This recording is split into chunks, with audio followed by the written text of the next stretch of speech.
exclusively on ESPN Plus. UFC 313, Saturday. Reigning light heavyweight champion Alex Pereira defends his title against #1 contender Magomed Ankalaev, and an explosive lightweight bout between Justin Gaethje and Rafael Fiziev. UFC 313, Saturday at 10 p.m. Eastern. Buy it on ESPNplus.com/PPV. Ryan Reynolds here from Mint Mobile with a message for everyone paying big wireless way too much. Please, for the love of everything good in this world, stop. With Mint, you can get premium wireless for just $15 a month. Of course, if you enjoy overpaying, no judgments, but that's weird. Okay, one judgment.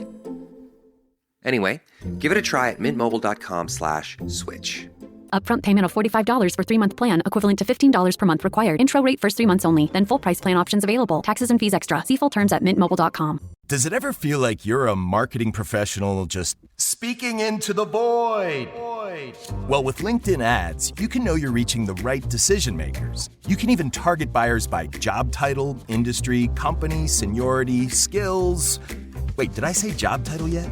Get started today and see how you can avoid the void and reach the right buyers with LinkedIn ads. We'll even give you a $100 credit on your next campaign. Get started at linkedin.com/results. Terms and conditions apply. At T-Mobile, our critical mission is providing unparalleled 5G coverage for when connectivity is mission critical. Introducing T-Priority, America's best 5G network experience for first responders, even in times of congestion. More capacity, faster speeds, better coverage. T-Priority from T-Mobile, built for tomorrow's emergencies, ready today. Discover more at t-priority.com. For qualifying organizations on eligible rate plans, coverage not available in some areas and may be impacted by emergencies.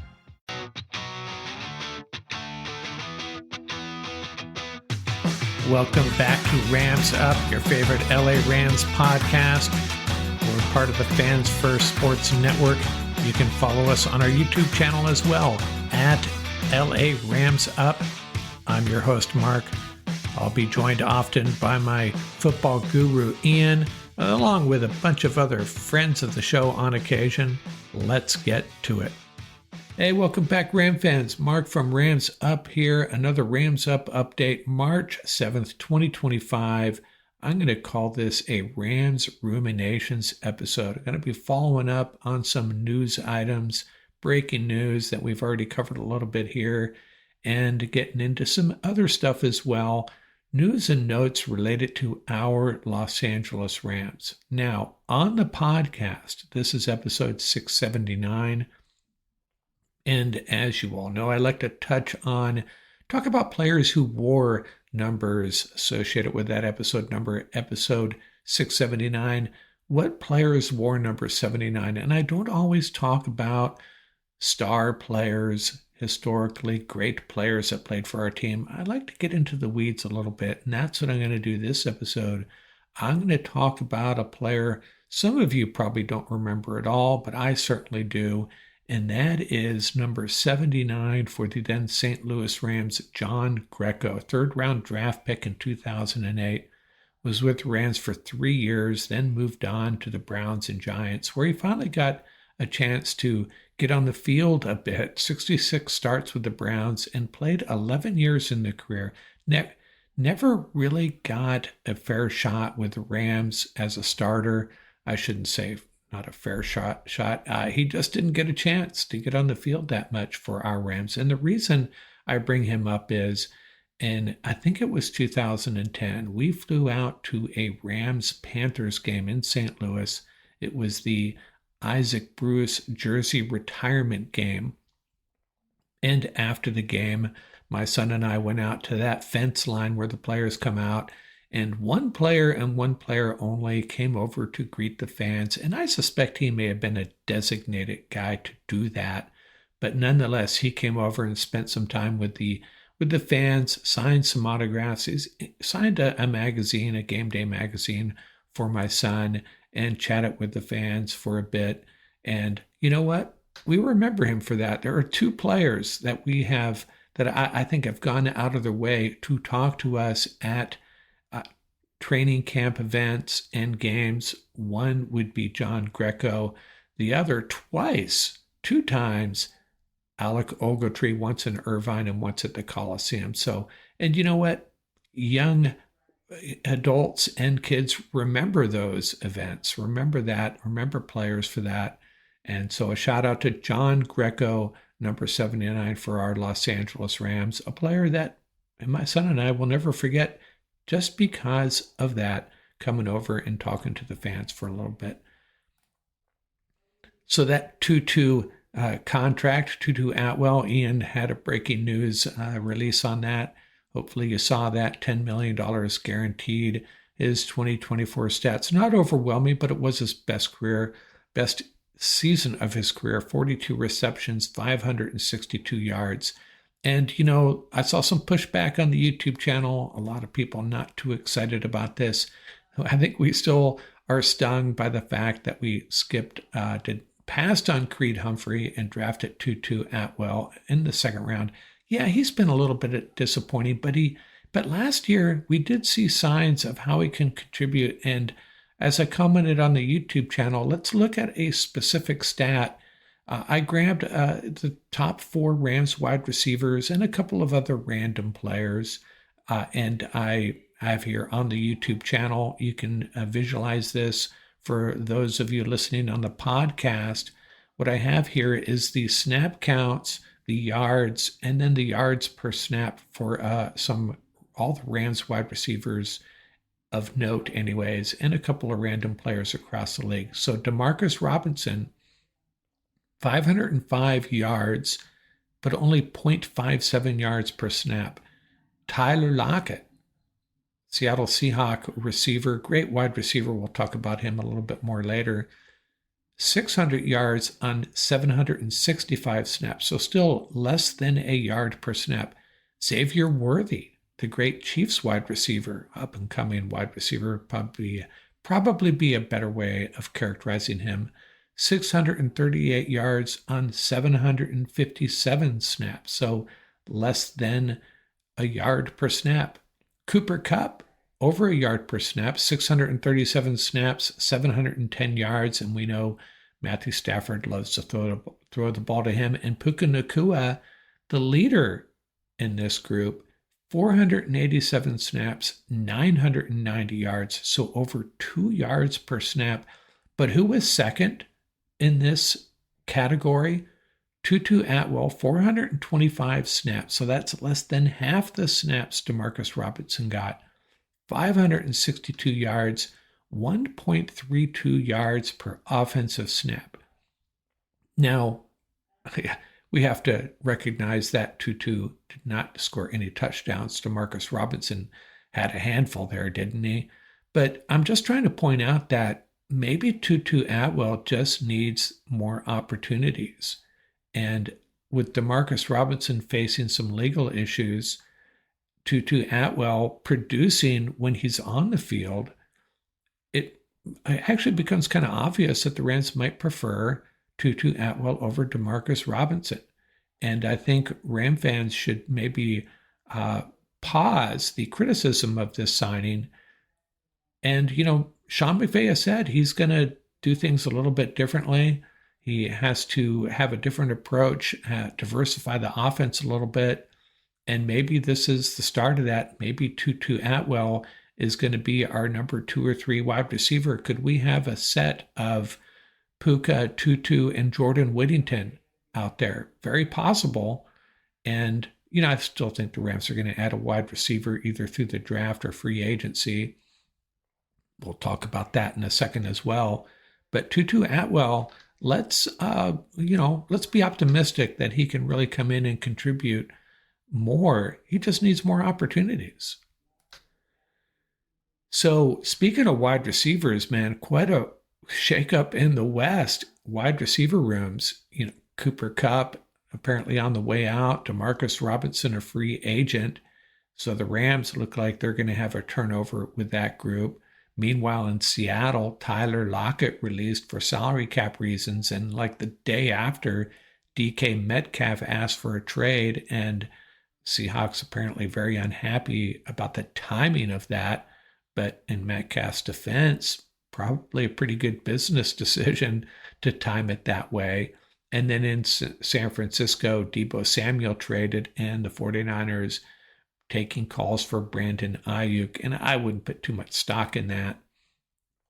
So you look at the top two wide receivers of each of these franchises. Seattle, they got JSN and Jake Bobo, I guess might be the top two guys. The worst case scenario for each of these franchises. The Rams we already talked about, Puka Nacua and Tutu Atwell or Jordan Whittington. And then in San Francisco, Juwan Jennings and Ricky Pearsall, if all of this comes to pass. Now, Ayuk will probably be back, but just trying to point out, the Rams may end up with the best wide receiver group, even with Cooper Kupp leaving. Now, the Cardinals, they're losing Greg Dortch, but they do have Michael Wilson, Trey McBride, and Marvin Harrison coming back. So not much change there. Marvin Harrison's going to have to step up for us to give a lot of respect to the Arizona Cardinals wide receiver room. And the shakeup is extending to the quarterbacks in the NFC West as well. Geno Smith heading to the Las Vegas Raiders, being reunited with Pete Carroll. Good chance Tyler Lockett ends up there too, right? So a lot going on in the NFC West. Brock Purdy, still got to figure out his contract. And what did the Seahawks do? As far as their next quarterback, rumors are they're going to make a run at Sam Darnold. So a lot going on in the NFC West. And in my opinion, it all favors our Los Angeles Rams. And so how does this change the March 7th starters for the Los Angeles Rams? No change from the last time we talked about this, other than Atwell plugged in there for Xavier Smith. And I saw that third wide receiver as a potential weakness with Xavier Smith.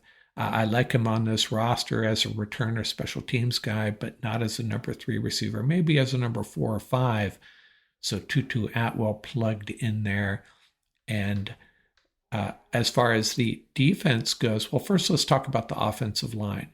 Now, Sean McVay made a point of saying, hey, we are very happy with the guard group we have. This is after Jonah Jackson was traded. And I have the starters listed here on the YouTube channel: Alaric Jackson, Steve Avila, Bo Limmer, Kevin Dotson, and Rob Havenstein.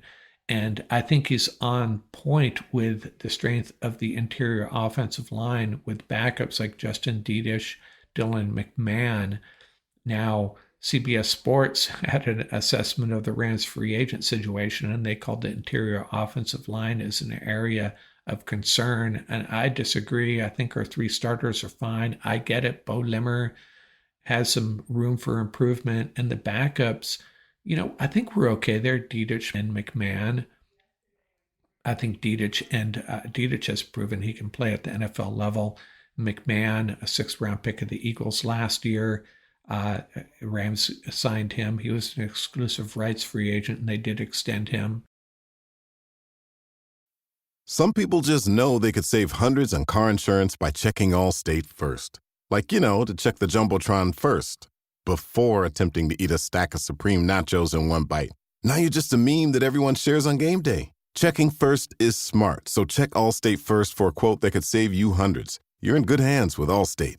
Savings vary, subject to terms, conditions, and availability. Allstate Fire and Casualty Insurance Company and Affiliates, Northbrook, Illinois. Employee Appreciation Day is March 7th, and a Starbucks card is the perfect way to say, thanks for all you do. Have a smaller team? You can send up to 10 e-gifts in one transaction from the Starbucks app or online at starbucks.com/gift. Or you can also send physical or digital cards in bulk at starbuckscardb2b.com. No matter your team's size or location, Starbucks has got you covered. Business taxes. We're stressing about all the time and all the money you spent on your taxes. This is my bill? Now Business Taxes is a TurboTax small business expert who does your taxes for you and offers year-round advice at no additional cost, so you can keep more money in your business. Now this is taxes. Intuit TurboTax. Get an expert now on TurboTax.com/business. Only available with TurboTax Live Full Service. Oh my God, it's the coolest thing ever. Hey guys, have you heard of Goldbelly? Well, check this out. It's this amazing site where they ship the most iconic famous foods from restaurants across the country, anywhere nationwide. I've never found a more perfect gift than food. They ship Chicago deep dish pizza, New York bagels, Maine lobster rolls, and even Ina Garten's famous cakes. Seriously. So if you're looking for a gift for the food lover in your life, head to goldbelly.com and get 20% off your first order with promo code GIFT. I'm a little concerned with the backup tackles. We got Warren McClendon, AJ Curry, and Casey Leviston. So that is the area I think the Rams might need to focus on, an area of improvement. And, could they improve the starters along that line? That would have to be Bo Limmer.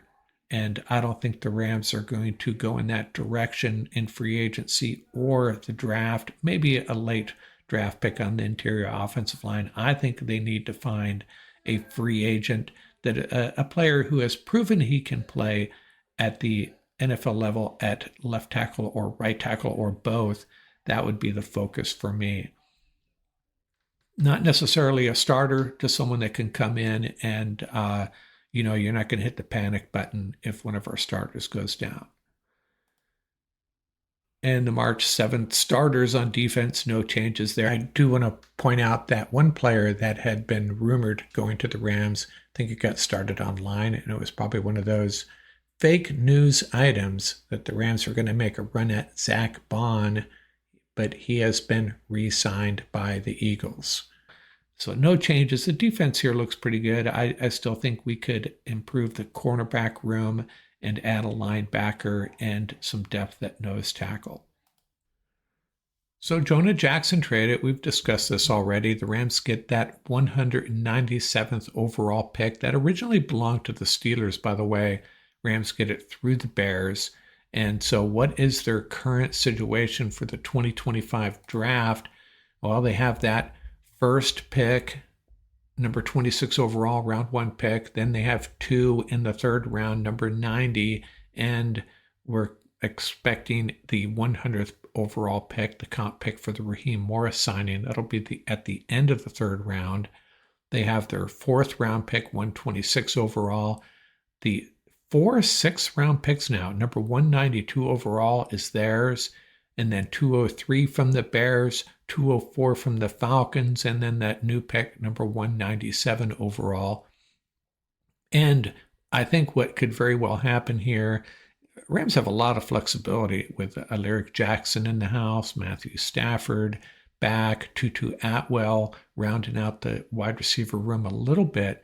So they could do a few things here. They could package a couple of 6th-round picks and move up into the 5th.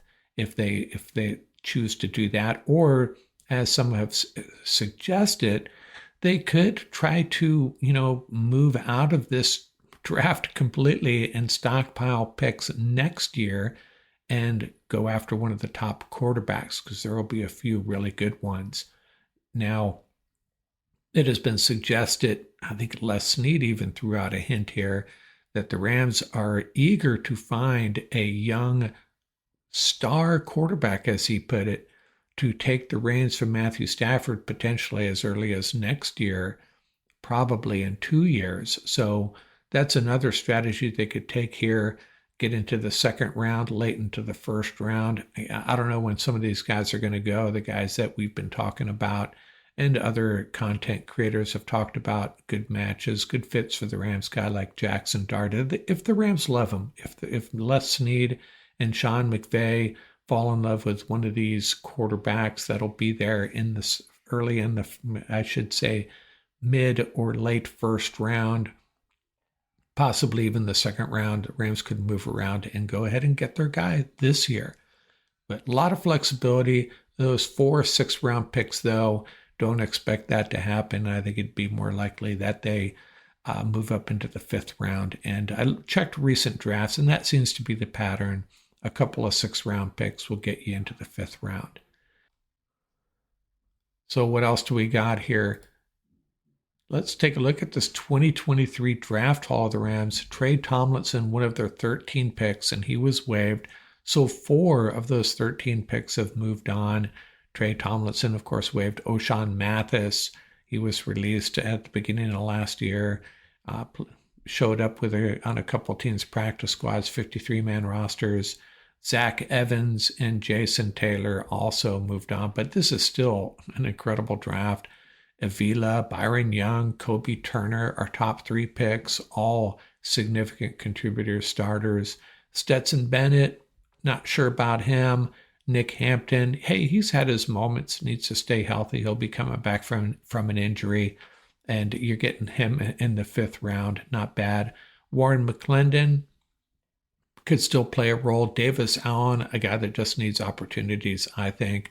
And then, of course, Puka Nacua, and him alone makes this a great draft. And then the punter, Ethan Evans, solid. And Deshaun Johnson, Mr. Irrelevant, contributes on a rotational basis. He had a really good second half of last season, actually. And he's a guy that, with some players leaving in free agency, he could become even more important in 2025. And I wanted to revisit this Fisk trade because the default takeaway is the Rams gave up too much. And I'd never really looked at the numbers using the draft value chart. So the Rams got number 39 overall to draft Fisk. That's 510 points. What did they give up? Number 52 is 380 points. Number 155 is 30 points. And then that round 2 pick in 2025 turns out to be number 58 overall. But apparently what you do as far as the value chart is you add a 1 round for giving up a pick in the following year. So in other words, you would add 32 to that number, so that 58 becomes number 90 overall. I know, difficult to follow, but stick with me here. So that would turn out to be 140 points. So basically a second round pick in 2025, if you're trading that away in 2024, it's essentially valued as a 3rd round pick. So bottom line is Rams got 510 back from the Panthers for 550. So it's a 40-point differential. So not really as bad as some folks made it out to be. Did the Rams give up a little too much? Absolutely. Was it a horrible trade? No, I don't think so. I think it turned out to be a pretty good trade. And by the way, the Panthers, I think, turned around and traded away both those picks. So it gets a little messy if you're trying to do a player-by-player comparison. I'm not going to give that a try. We'll see what happens with this second-round pick this year that the Panthers own. So looking at the Rams' remaining unrestricted free agents, there's a bunch of them. Alaric Jackson is off the list. Tutu Atwell is off the list. Demarcus Robinson, what I'm hearing is the Rams will not be bringing him back. If you read between the lines from what Les Snead was saying, dealing with some legal issues, and why sign a guy that might miss the first part of the season, who knows how many games. Defensive lineman Bobby Brown sounding disenchanted, doesn't look like he wants to come back, basically coming out and saying, I need opportunities. I'm not just a run stopper. And there's some other guys that we might be interested in. Jimmy Garoppolo, is he going to come back as our backup quarterback? Akilla Witherspoon, Les Snead saying he's interested in him. Coming back, Christian Roseboom, Michael Hoyt, John Johnson, we'll see. But a bunch of free agents still here. Not sure who the Rams will be focusing on. If I had to say the top priorities, they would be Jimmy Garoppolo and Akilla Witherspoon. I would say Bobby Brown, but it doesn't sound like he's interested. Now, Lance Zierlein posted his post-combine mock draft, and he had Armand Membu going fourth to the Patriots. So he is shooting up the draft boards, just focusing on players of interest here.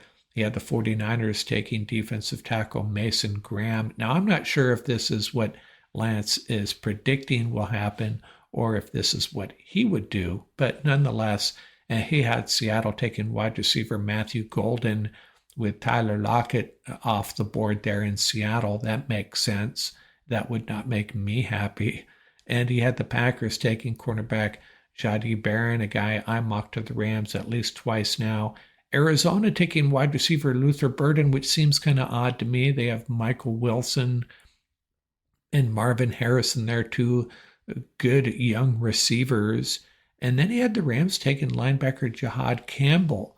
And I think this would get a lot of Ram fans excited because this defense is just missing a couple pieces, 2 pieces away from perhaps being elite, truly elite. And adding Campbell, man, that would be something else, a sideline-to-sideline type linebacker that can do everything. But I'm not convinced the Rams would go linebacker in the first round. Just not, I wouldn't expect that to happen, but I would not be terribly disappointed if the Rams drafted Campbell. So I wanted to salute a player. We talk a lot about Rams players that we love, but once in a while there's an opponent and a divisional opponent that we get maybe a little too familiar with. And I just wanted to give a salute to Seahawk wide receiver Tyler Lockett. Man, what a great player. Over 8,500 yards with the Seahawks and 61 TDs, class player, locker room guy. And I don't know how many times he has dusted our Rams for 40-plus yard receptions, and it always seemed to come in the fourth quarter. I didn't dig for that stat, but I may have to do that. He has been a Rams killer.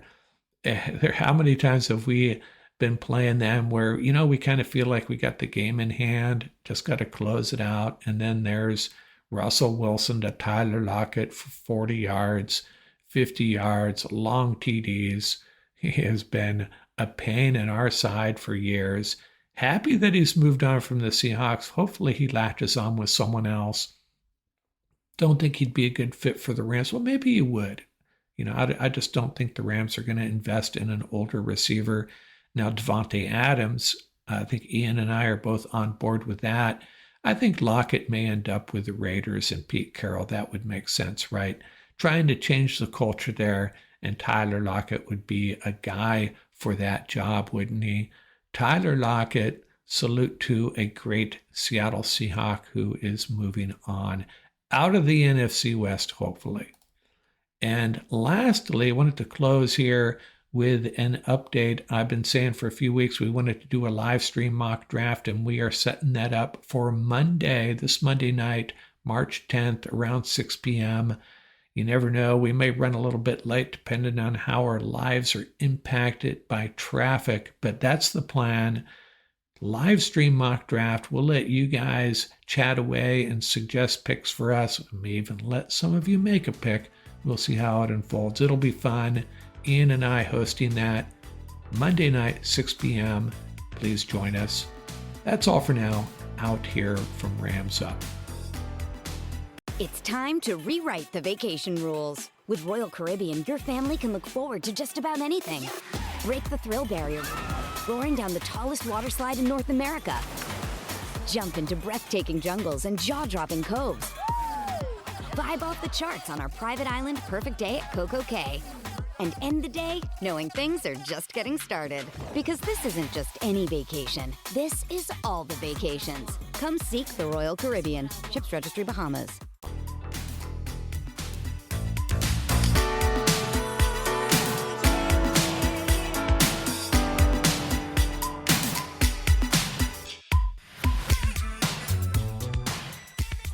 That's going to do it for this episode. Remember, you can reach us at ramsuppodcast@gmail.com. And don't forget about our YouTube channel. Our handle is at laramsup.com. Till next time, keep the horns up, stay safe, and have fun out there.